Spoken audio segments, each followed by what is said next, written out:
name is Tzvi Lebetkin, the Rabbi from another planet. Please like, share, and subscribe, and ring that little bell. Ring the little bell so you're notified when new videos drop. Do not get excited. This is not live.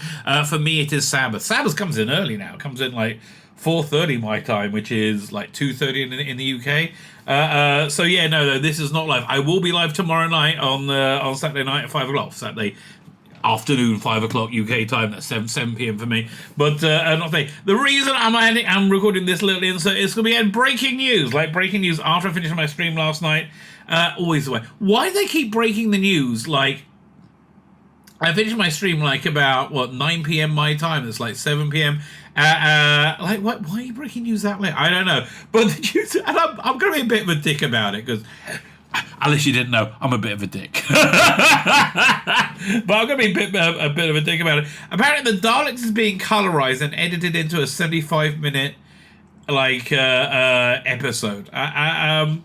So the Daleks is, 7 episodes long? That's like 175 minutes. I mean, even if you take out, say 20 minutes an episode, right? When you take out the titles and they recap, it's still what?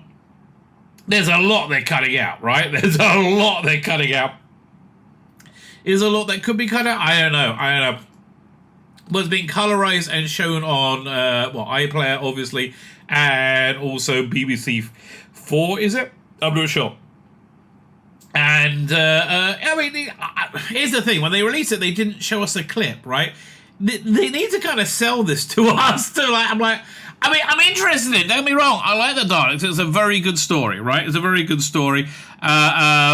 It really is. It's really an excellent. It's so well written and constructed. It's Terry Nation really at his best before he got too big through the Daleks, basically. And he, did a great job. But I don't know. Firstly, I'm not really psyched for colorized stories. I have to. If I see it and I go, "Oh, that's cool," right? And they're putting new music on it, so I'm intrigued. I would like to see a trailer for it, but for me, it's been kind of like what a lot of the rest of the Hooniverse has been like. That's nice. I mean, like, TARDIS tells, that's nice, okay, you get to see, the Mind Robber, with, it's lovely to see Fraser Hines and Wendy Padbury again, and it really is, we're going to talk about it in the video, it really is lovely to see them again, but it's just like, it seems very non-essential to me, very, very throwaway, and like, added in with his thing of saying, I'm not going to retcon away the Timeless Child. I talk about this in the video we're going to be watching in a second.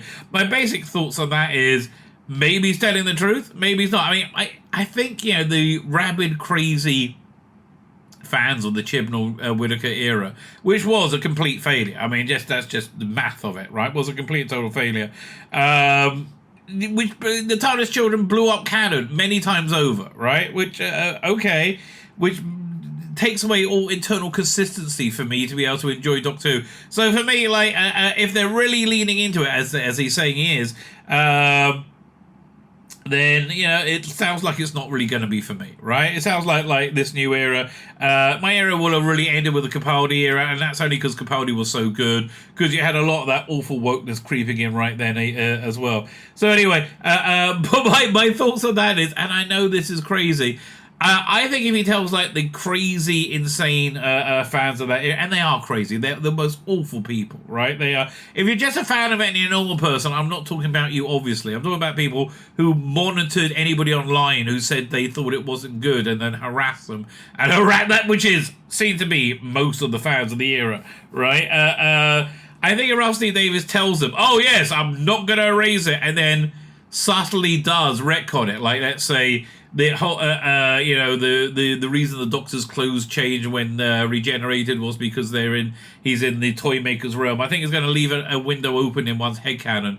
But they could have spent the whole era in the toy maker's realm. I don't know. But I think if he doesn't say it explicitly, and he does say explicitly, oh no, it's keeping, even if he erases it, those crazy fans will be fine, right? Because they believe what they're told, not what happens, right? Because they're idiots mainly. Anyway, or maybe he's just like, oh hurrah, Timeless Child, and then okay. Sounds like a bad idea. I don't know how they could possibly make it work, but I think the constantly changing costumes sounds like a bad idea. I don't know how they're going to make it work. I remain open-minded. I'm gonna watch it. I will see what I think. I'll give you my honest opinion. I hope I like it. I hope it feels like Doctor Who to me. Right now, it just feels a little bit desperate. It does, a little bit desperate. Also, with the Dalek colorization, I need to see the colorization. Again, we need to see a trailer. Is it any good? I don't know. So I guess we'll find out, right? I guess we'll find out. God, I mean, for me, the death knell is if Rusty Davies comes out strong in favour of Hamas, which probably, honestly, all these giant Palestinian rallies have been going on in England. I think they're getting up people's noses more than anything else. And there seems to be nothing but complete and total support for Hamas raping and murdering and torturing people. They're complete okay with it, and just Jews doing things they really don't like. So if Rusty Davies goes, when I say Jews doing things they don't like, if Britain does this, acts in a way in war within international law, everyone's fine. If America does it, everyone's fine. What, you don't think any children were killed in was it Hiroshima or Dresden? or the invasion of Iraq following 9/11. You don't think any hospitals were hit? Really? Everyone's fine with it except when Jews do it, and then too much. So if Rusty Davies comes out hard in favour of Hamas, which is if he has from the river to the sea, whatever, that's just me out, baby, and I have a feeling. Most of the normies too, right? Like poor old Keir Starmer, who I never really knew much about or liked, is making a very strange principled stance to say to not be on board. Honestly, again, this is a complete aside. I think Keir Starmer has the ability to actually regenerate Labour into a viable party again, right? Get rid of this socialist worker party things that took over it. And appeal to normies, because who's going to win the next election in England? Whoever is the least awful, whoever has the most, who is closest to normal. So if he comes out, very reasonably not in favour of Hamas, which he has done so far, and goes against the ULEZ cameras, for example, and gender dysphoria, he's going to win. It's that simple. He will win, and he'll reform the Labour Party. Will he be able to survive till then? Probably not. Anyway, we've gone off on quite a few major tangents. Let me hand over to me. This is going over all the news from last night, from live stream last night. As I said, back tomorrow. Unless you're watching on Saturday, then it's back today. Unless you're watching in the future, then I was back last week. Anyway, back Saturday night, 5 o'clock. Join me then for more fun and frivolity. My name's Tzvi Lebetkin, the Rabbi from another. Now let me hand over to me from last night. The Hooniverse. The Hooniverse opened with its own Marvel-style opening. Here we have it.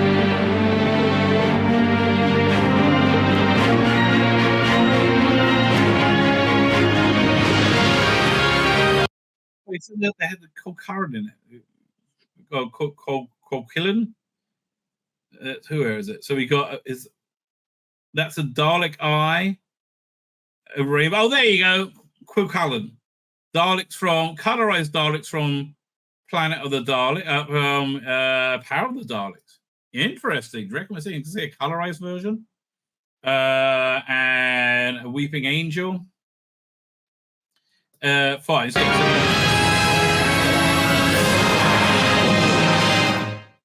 So as I said, the Hooniverse has arrived, right? Hold on, can I put this on without? I think I can put this on without putting on my VPN. I'm going to go bbc.com iPlayer, and we'll have a look. Well, yeah, I think it only gives you trouble when you start trying to play something. And we'll have a look what's on it. Doink. Share screen.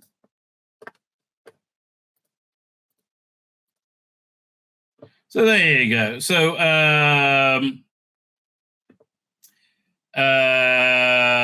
Doctor Who 63 to 96. So the interesting thing I found here was that when you get to the animations, season 4, I think we have a few.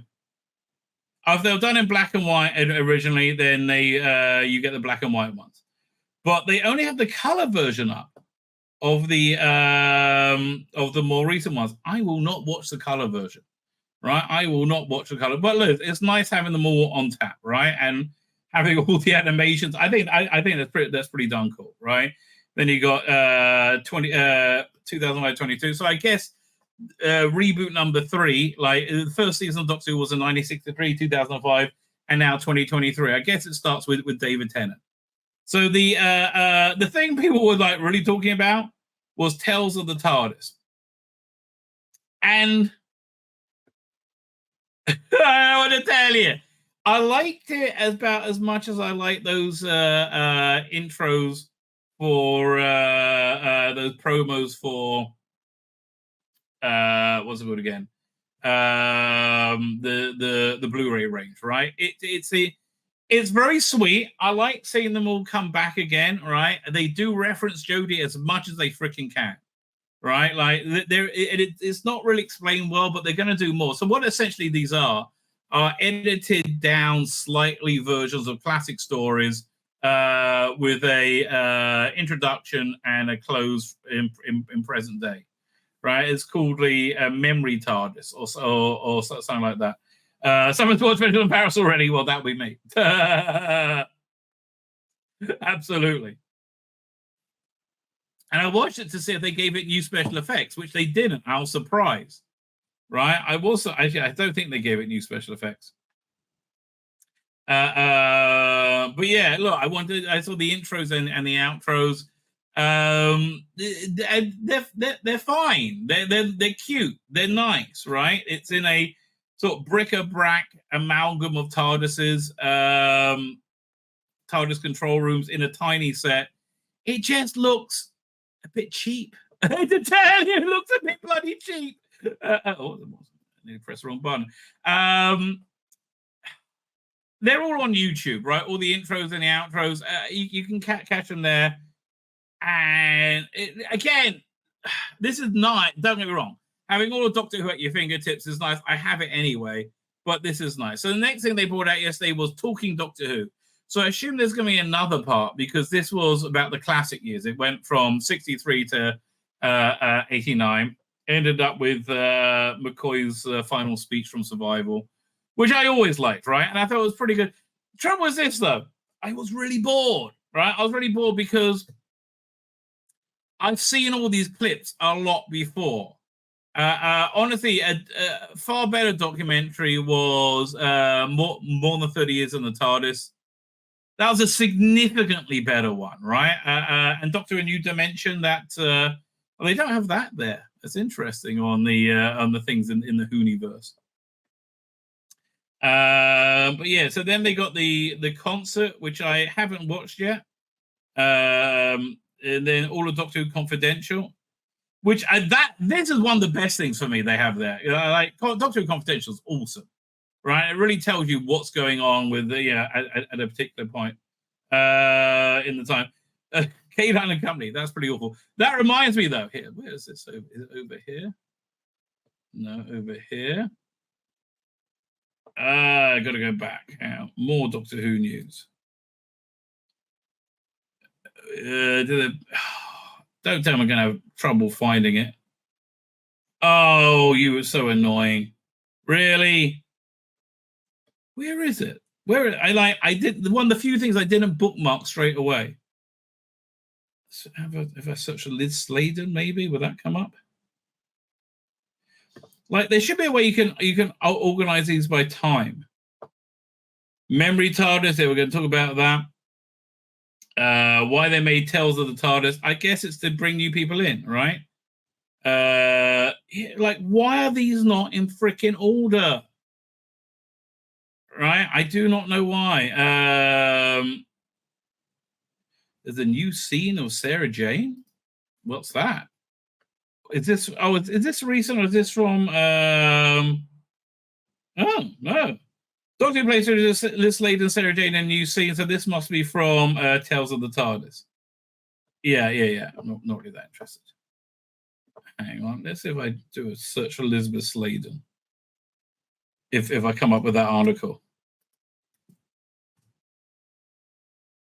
I could do a search for Sadie Miller as well, I guess. There you go. I totally blanked. this story because I was like, oh, it's just Sarah Jane from looks like Canine and Company to me, right? Okay. No, this is Sadie Miller. That's her daughter. That is freaking incredible cosplay. That's the only picture we got. I mean, that is honestly freaking incredible, right? Absolutely freaking incredible. I've never seen her look more like Sarah Jane. And I wonder why Sarah Jane looked a little bit hotter than normal. I guess that's why, right? I guess that's why. Where is it? Where did iPlayer go? Oh, over here. Fine. So there, look, it's worth watching for the theme tune. Canine, it's awful, right? It's awful. Yeah, I'm glad that Jonathan had the vision for it, but it's absolutely awful. Dreamland and the Infinite Quest, both of these are excellent, right? I like both. I like that they're both on this. I don't understand why they're just not in the 2005-2022. Like the animated extras. I really like both of these. I think one was written by Phil Ford. Then you got all the Sarah Jane adventures, Class Who Cares, Torchwood. Do they have Children of Earth, you think? Sure, they must have. Miracle, man, they got Miracle Day. Give that one a miss. Children of Earth is the best one, right? This is the best Torchwood in my humble opinion.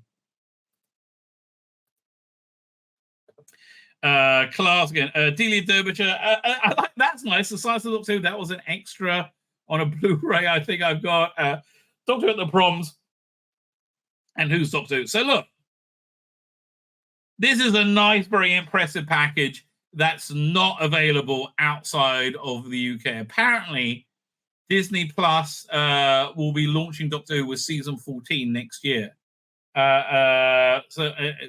Who knows what that'll be? I don't know how long HBO Max or BritBox has the rights for Doctor Who for, right? But that's why clearly they couldn't put TARDIS Tales on, because they're essentially classic Doctor Who, and BritBox has the rights to it, right? So not so much, right? So the also here is there. Let me see if I can pull up again. I'm only going to play stills, even though somebody put all these on YouTube. But here we go, Vengeance on Varos. Right, that's the intro. We can get away with that. I like the titles. I think it's kind of cute. It's like amalgam, and it's a thought TARDIS. We're going to look at that in a minute.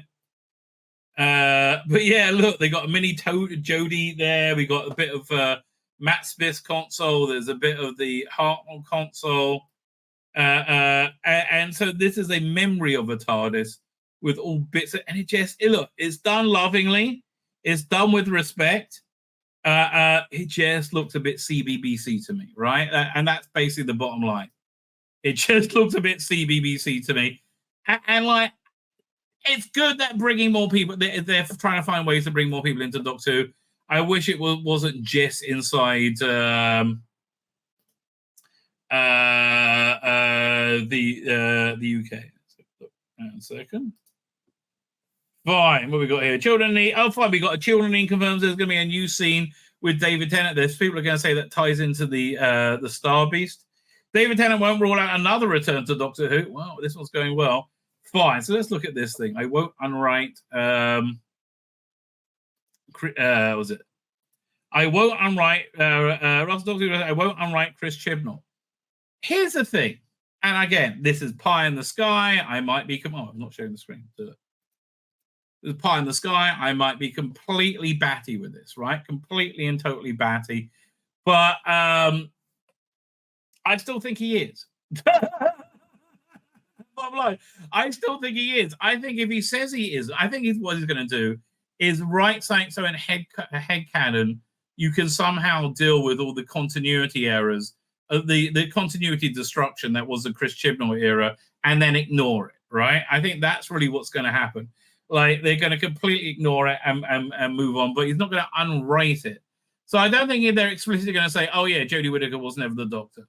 But I think they're going to say that everything took place, or you're able to think it took place in a in the toy maker's realm or something like that. And I think him saying, I'm not going to unwrite Chris Chibnall is so people listen to what they're told, not what they see. Weirdly enough. So I think this is a like a pretty I was going to say like a what's it called again? Pre-bunking. I think when you debunk something before it actually happens, I think it's pre-bunking the erasure of the Jodie era, even though they're bending over back to say Jodie era is real in every way, shape, or form. But I think to normies they want to erase the Jodie era completely, right? And I think that's what's going to happen, mainly by ignoring it. But I do think there's going to be a line of dialogue. Returning Doctor Who showrunner Rusty Davies said he won't unwrite Chris Chibnall's storyline, specifically referencing Timeless Children. Well, okay then. Look, that being the case, if he's what he's saying is on the level, this new era probably isn't for me. Like, I don't like the constant change of costume, for one. Look, if it's good, it's good. If it's not, it's not. I'm going to review it honestly. If I like it, I like it. If I don't, I don't. Right? That's really the bottom line. If I like it, I like it. If I don't, I don't. That's really where we are. Setting rumors straight, he told everything. Let's stare that question right in the eye. I'm not going to unwrite my good friend Chris Chibnall's work on the Timeless Children. I'm not going to deny what he wrote, and I'm going with it. It's absolutely fine. Well, again, that being the case, and I don't think it'll be fine for a lot of old fans, right? Because it makes no sense in continuity, right? It blows up. It was done so poorly, right? Is he going to rectify it somehow that it works in continuity? I don't know, right? I don't know. I don't like the whole Tecturn thing. I don't like the infinite doctors, the infinite regeneration cycle. I don't like any of that stuff. I think it's weak writing. If he's going with it, I think that's probably it for me, right? Honestly, I mean, I'll still review it. I still love old Doctor Who, but I think that's probably it for me, frankly. I don't know. Look, maybe Shooter will be great. I'm hoping Shooter will be great. I'm hoping Shooter's not going to play it as camp as a row of tents, right? I mean, that's my my prayer, right? I hope he's not going to it's not going to be super camp, super gay Doctor, but actually good, exciting Doctor. Now, I think the David Tennant specials are probably going to go down well. People are rolling their eyes a bit at Yasmin Finney, but whatever, shut up, right? I think that's basically what's going on with that. Because people are sick. Again, we've been bullied, and there's been constant bullying, right? These 10,000 people marches screaming to treat Israel differently from the rest of the world, defacing monuments, treating England like crap. I think people are done with everything, right? I think people are done with freaking everything, right? I think you can probably get away with Yasmin Finney, but the more sexualized he wants to make it, I think the less chances of success are, right? And look, Disney, it's not like they've had a bunch of successes of late, is it? Right? I wouldn't go, Disney, they're doing absolutely great. So there's going to be a scene for children in need. That makes a lot of sense, right? That's very traditional Doctor Who. We'll look at the interview in what's it called again, in SFX in a minute. But I want to look at this story quickly first because it looks really cool. Kickstarter alternate universe of Lost Doctor Who annual for 2023. So is this by the same people who did? I mean, I love this. Is this by what's the name distributors? I can't remember the name.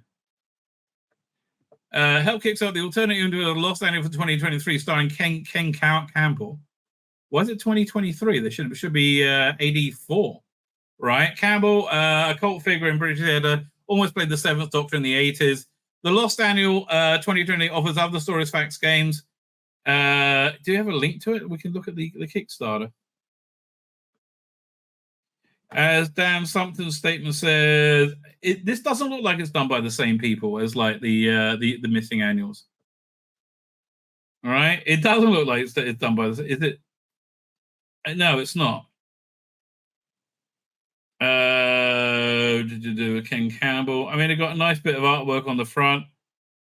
But we could do some with seeing some more stuff, right? Stop me if you think I'm milking it. The 23rd Doctor and the 5th Beetle.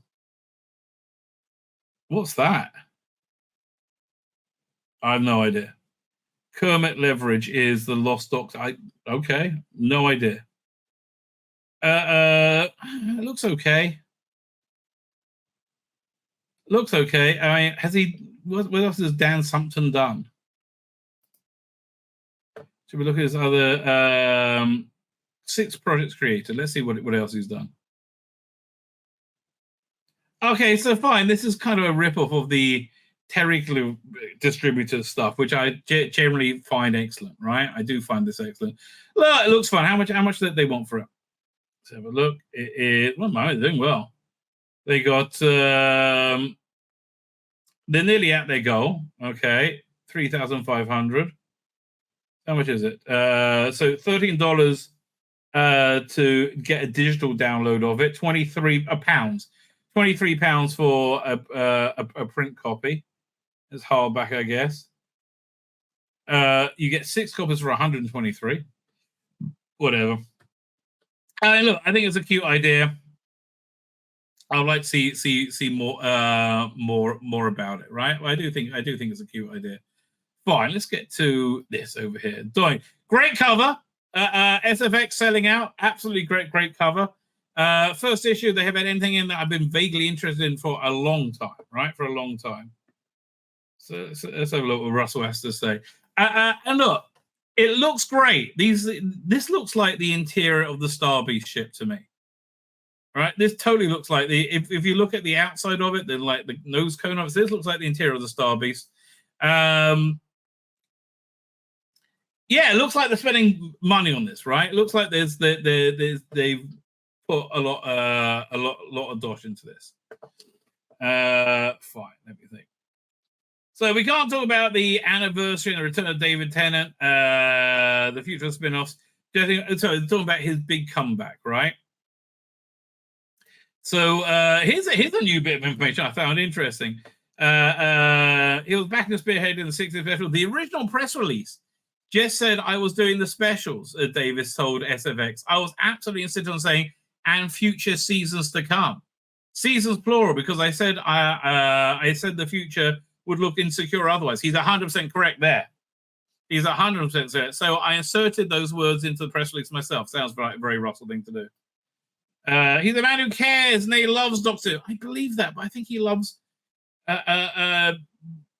like telling people that fringe sexuality is a good thing as well, right? I don't know how much has been captured by the woke brave mind virus.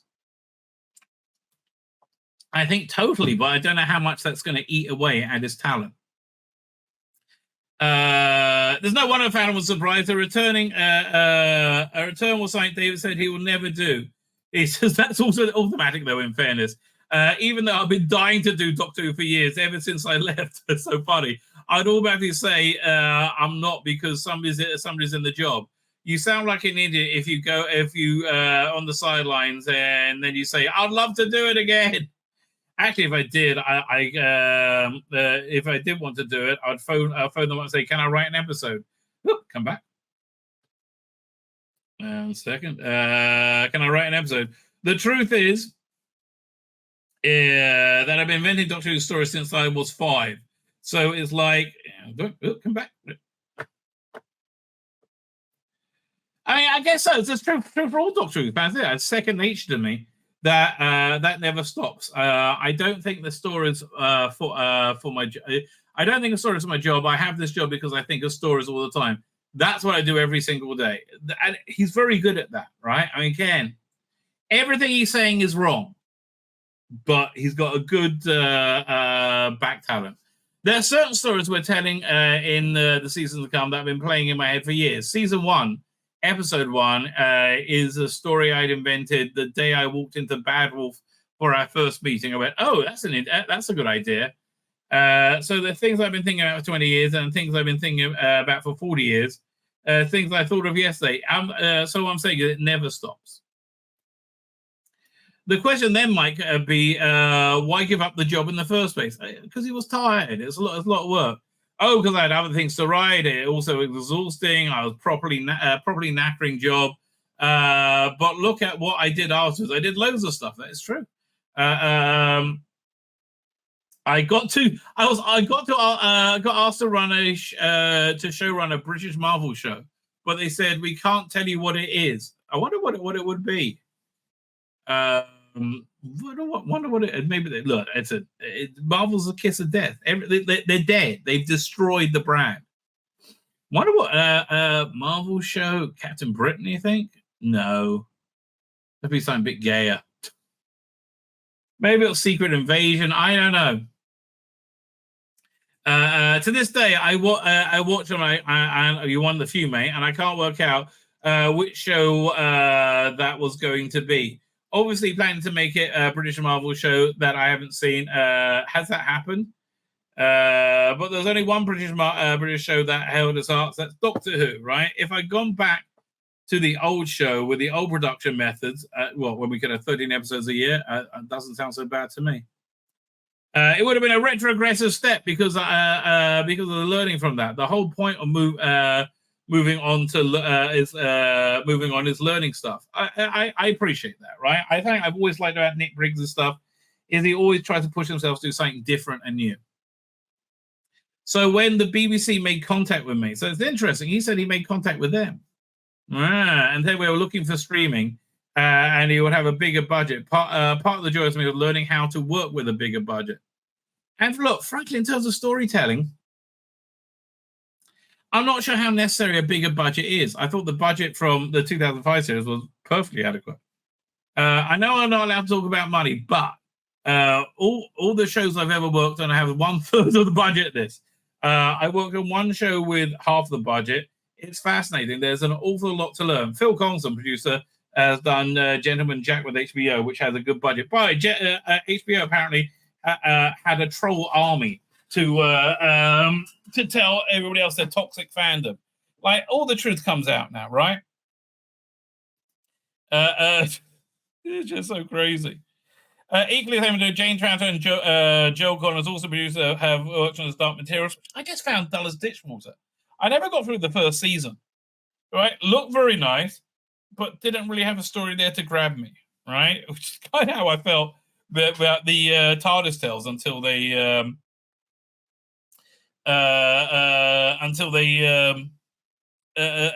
got into the classic Doctor Who.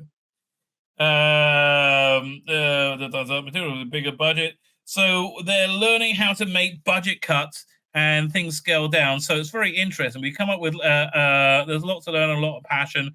And that's good. By the way, the rumor is there's a jukebox in Shooter's TARDIS, right? I remember seeing that on one of the plans, but I totally forgot about it. At the risk of sounding sanctimonious, but I really mean this. We're going to do the show anyway, and I generally thought it needs looking after. Well, it was in the shit after your good friend Chibnall. And his great idea of the TARDIS children, which is just fine by you, and you're going to go with it. I'm like, really, mate?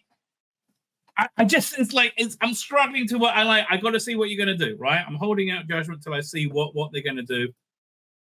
I just much like the conversation, much like the changing costumes every week. I don't see how it's going to work, right? I don't see how it can possibly work. I'm open-minded, nearly a little. I'm open-minded enough to watch it.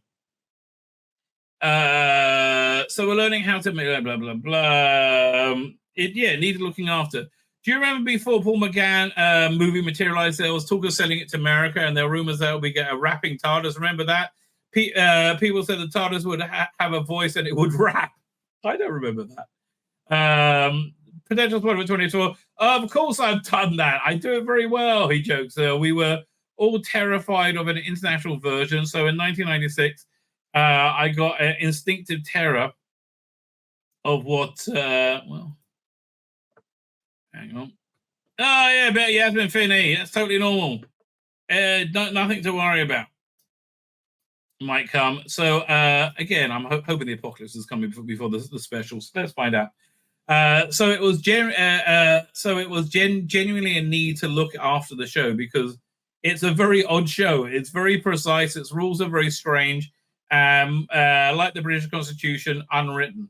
We're just discovering how unwritten constitutions are deadly now. After 200 years of democracy, we're realizing how wrong it is. Are you saying democracy is wrong? Like now that Brexit happened? Russell, mate, none of this sounds good. Okay? None of this sounds good. I felt needed. I absolutely well, you were. I absolutely did. That was the cover line. I felt needed. Fine. So Faz needn't worry. He's going to be. He's not sticking around. No, he's planning season 3 right now, and plans for season 4. Absolutely. Who knows? Who knows? I'm not getting any younger. He chuckles when SFX asks if this is basically makes him the new John Nathan Turner. Fine. I love JNT. I swear I would have given him a job. I would have made him part of the team. He'll be head of international sales. He'll be doing that. I made him. He would absolutely. Yeah, no, John Nathan Turner was great at that. And he loved Doctor Who as well. I mean, he really did. That's part of bringing Mel back. Part of what we're doing for Bonnie Langford was to right or wrong. I think that's what a lot this season and this era is doing, righting the wrong of Chibnall. But I think he's keeping with Chibnall and just fixing it somehow. I think, all right, perhaps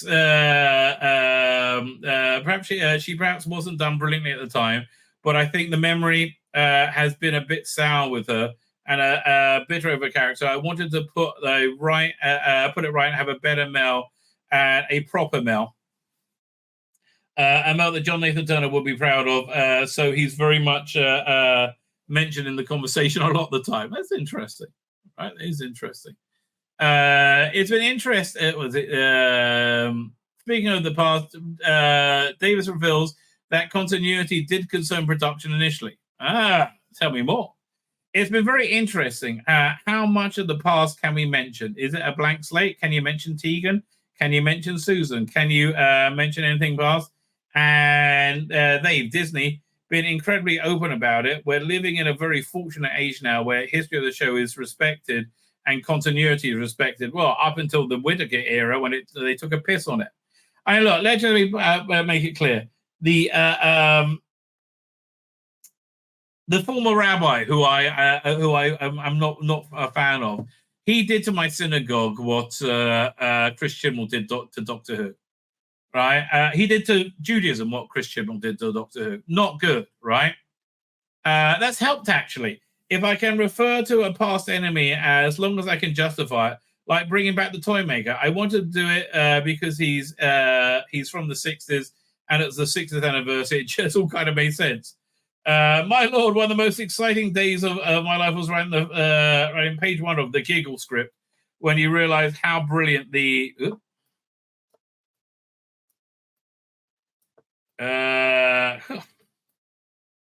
Toymaker was. I thought he'd be a good villain. Then I thought I'd have a laugh at him. I started writing the script and I thought, this is the best villain ever created. So powerful, so funny, so dangerous, so evil. I love him. Neil Patrick Harris, who plays the Toymaker, he says, phenomenal, absolutely phenomenal. Russell Liza, I think he'd be good, though. He does look good in the role. Any such concerns around those arose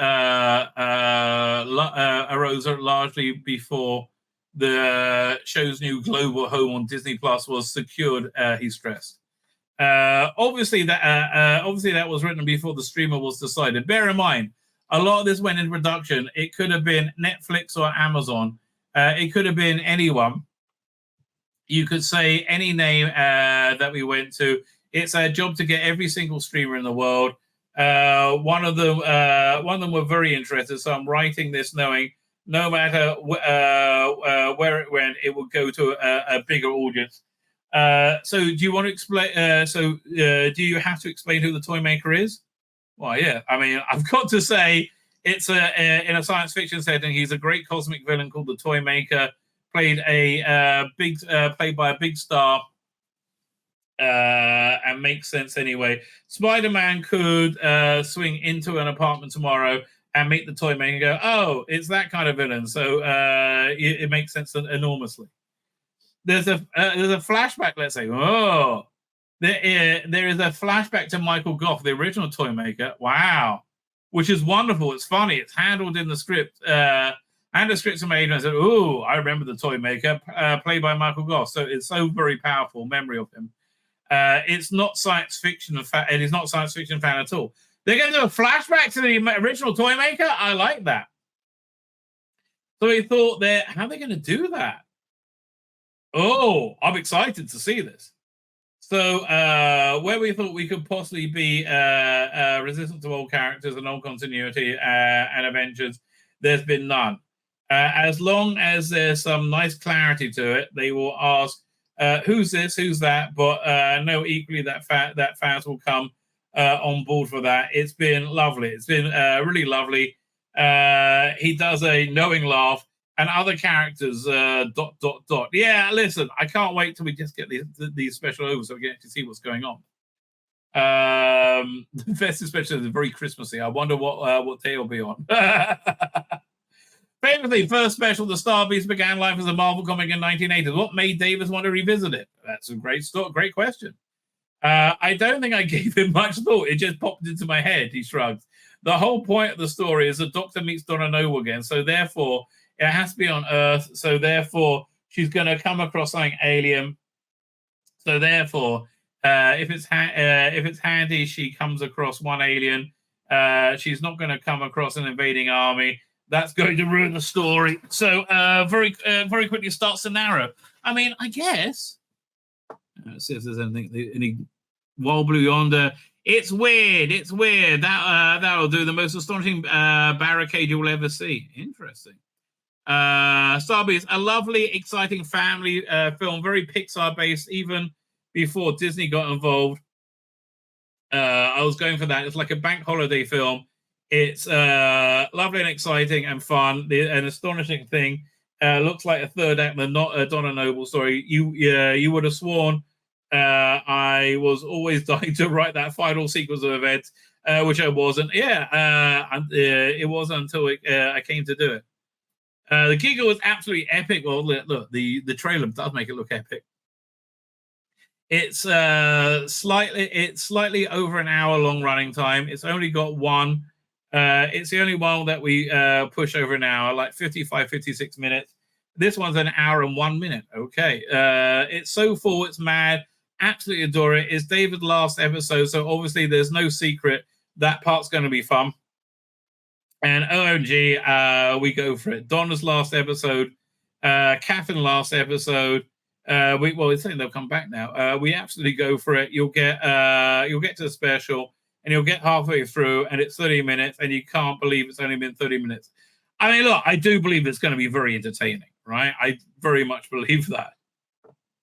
And people don't like the way the Star Beast looks. I think he looked better in comic, but I think this is a good. Look, honestly, Star Beast looks more real to me than Yasmin Finney. So okay.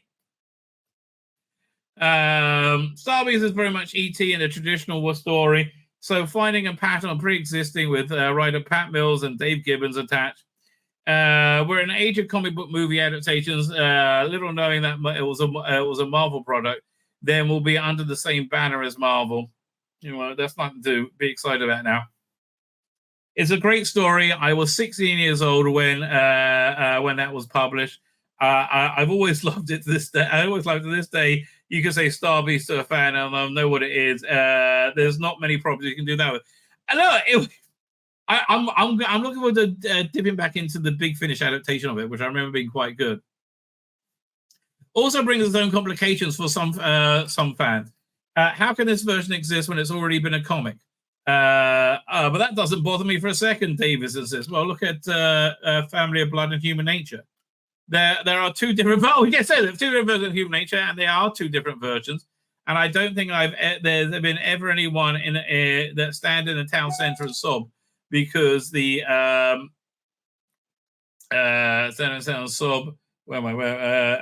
because the television version has made the book not exist. They don't. They're very clever. They're well balanced, and they're different versions. I tend to agree with them actually. When we meet in a hotel in Cardiff Hotel, they're delivering the final version of the second special while beyond the following day. It's been an awfully long one to make. It's funny. It's one of those episodes that everyone sat there saying, "I don't know how to make this." I guess, and guess how he made it? Green screen. What's this? The laws of time. Can you rewrite history or not one line? Given that Davies established a new Doctor Who mythos, Sans Gallifrey, prior to 2005, how beholden does he feel with established continuity? Oh, quite beholden, actually. It's I'm very well behaved in that sense. I feel completely free to make up my own stuff. But I think it's very interesting that only one piece of Doctor Who lore that's never been held aloft and run with Paul McGann, having a human mother. Thank God for that. None of us can deal with that. None of us can cope with it, and it's never been mentioned since. I think that what we're getting with the Timeless Children, maybe. I mean, like, he hasn't unwritten that. Was he unwritten, or did they say it was just for that regeneration or something? I can't remember. What that was from. Was it Big Finish, maybe, or a book? None of them go with it. It's never mentioned again, and I find that really fascinating. It's not a hint that that I'm not going to engage with it all. It's amazing, isn't it? So everything else gets kind of absorbed. Let's stare one question right in the eye. I'm not going to unwrite my good friend Chris Chibnall's work on the Timeless Children. I'm not going to deny what happened, he wrote. I'm going with it. It's absolutely fine. It's canon. It happened. It was transmitted. If you can't unwrite things, that will be absolutely rude way to rude to a great colleague and a lovely friend. Well, I get that. But I don't think you're going to do it blatantly. But I do think you're going to do it in a way that fans will be able to watch Doctor Who again, right? I do think that's a genuine concern, right? I hope it is anyway. So where are we up to? Doing more laughter. Oh, did I miss anything? Hang on. No. There you go. I think Neil Patrick Harris is good as the toy maker. Nothing changes really. There's almost a danger of building up too much. Well, yes. It's a very great story. It won't surprise you much. It's great. It's absolutely thrilling. I love it to death. I shouldn't underplay it, should I? But if I fall into this pattern of going, it's the most unusual thing you've ever seen, you'll be sitting there and go, oh, I've seen that before. With the build-up of these specials, people in people's mind, there's been a lot of invention going on online. But I would like to say right at the beginning, these are, he says, bagging the table with each word, 3 separate stories. Okay, fine. Rather than one long story. Okay. I don't see why that's such a big deal, but okay. It's very important to say, actually, well, explain why, Russell. Explain why. You're not watching a 3-part story. You can tune in for any of these episodes from the start. That's interesting. Oh, come back. There you go. From scratch. Okay, it's more like more of a mini season. That's what it is, a mini season. I like that. So, is the Christmas special part of that mini season or not? I think it must be, really. No? I don't know. I mean, I am looking forward to seeing the Shooter's first one, right? Seeing what it actually freaking is, right, after all this time. Fine, where are we up to? There's, of course, a new full season coming in 2024. That's where the Disney launch will really be starting. Disney love these specials are dropping them. They're going to support them. But the massive Disney launch starts in Redacted with season 1. Okay, that's interesting, right? It's interesting. Because I think people are beginning to ask, why is there no big Disney push? And that's coming in Redacted. Well, I was indeed asking that, actually. I was indeed asking that. Fine. So we'll let you catch the rest. We imagine there'll be a collective gasp, clashing of anoraks, a seizing of sonics, not a serious 14, not serious 40. Controversial. Davies chuckles at our geekery. Is this season 40? I guess, yeah. What fun it is to be controversial. At this point, Murray gobbles over and says, "Go away." He's telling you his returning. He tells his returning, "Time is money. I'm selling the show. I love you, darling." This is a nice way to seg into getting the old band back together. We all worried, Davies admit, we all worried that since the day we agreed to do it, because that's part of making the show. But what are we up to? But the person who was last on this was probably Phil Collinson, because he was producing Nolly for me, and I was thinking, well, I don't want to take the production off my lovely show being made in Manchester. What a weird business position to be in. Daily, I was telling him of our plans, and he snapped at, "Oh God, I can't! Why can't I produce? Can't I produce it?" And I said, "Oh, all right." Then he roars with laughter. No, he's one of the nation's top producers. I did wonder if he'll be interested. If there was, fine, I don't really care. I partly assumed he'll think, "Oh, I've done that already." Once we asked him, once we begged him, to do it, he raced, and the production will. That production will. That was a great day. Fine, Dark Materials. Blah, blah. All that feeds into the bigger picture. What thrills Disney, actually not just the BBC, is to make it annually. That's absolutely a rare thing for streamers out there. We absolutely plan. There are plans for spin-offs, not ones that you've read about online all the time, but there are. Okay, I'm intrigued to know what they're going to be. It's taking us a while to get into the groove of production. There are big plans, and equally there are equally they're not too big. I took one of those other franchises, and frankly, I think you'll be spreading yourself too much. We've got to see how successful this is. That's the thing. I don't know if it's going to be great, right? I don't know. What's it? Countdown. The numbers have gone down all over the years, partly because it's so expensive, but I don't think we can make more episodes a year. But equally, I think the spin-offs will allow more episodes a year. It's early days. We need to work out production-wise how and when. Fine. So just saying there's going to be a lot of Doctor Who content. So I don't know. Look, what's this new era going to be like? I really don't know. Like all this sounds good and a lot of it sounds bad. I think that's a fair way of explaining it. It all sounds good. What did sound bad, by the way, I've just started listening to what's released today, this thing. Audacity. Right? I'm 5 minutes into it, and it's got the new Paul McGann companion, and it's set in the Regency era, and it starts off with this black noblewoman somehow telling off the Prince Regent. Basically, it's a stunning and brave, capable woman shouting at a chauvinist man. I'm so bored already, right? Honestly, I'm so freaking bored already. I'll give this whole set a listen to. I'm hoping it's good because the next one's Christmas stories, and I like Christmas stories, right? But first 5 minutes have been freaking painful, right? They are absolutely painful. My name's Tzvi Lebetkin, the Rabbi from another planet. Please like, share, and subscribe, and ring that little bell. Ring the little bell so you're notified when new videos drop.